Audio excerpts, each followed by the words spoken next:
this is how you can rotate a document in Google Docs.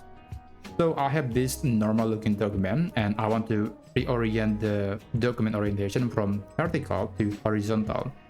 What I need to do is go to the file menu and then go to page setup.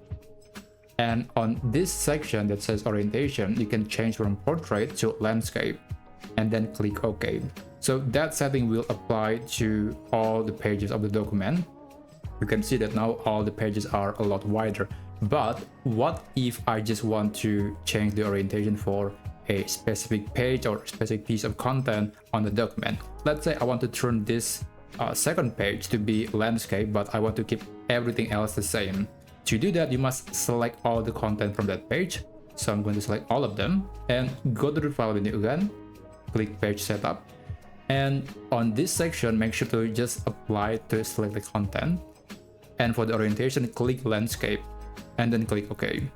So as you can see here, the page 1 is normal, page 2 is now landscape, but page 3 and the rest are essentially still on the portrait mode.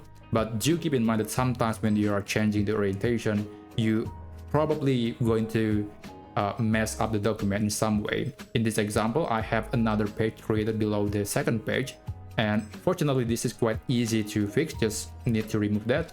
But sometimes you might find a more difficult problem to solve, or you have to modify a lot of things in your document just to be able to reorient some pages. So just keep that in mind.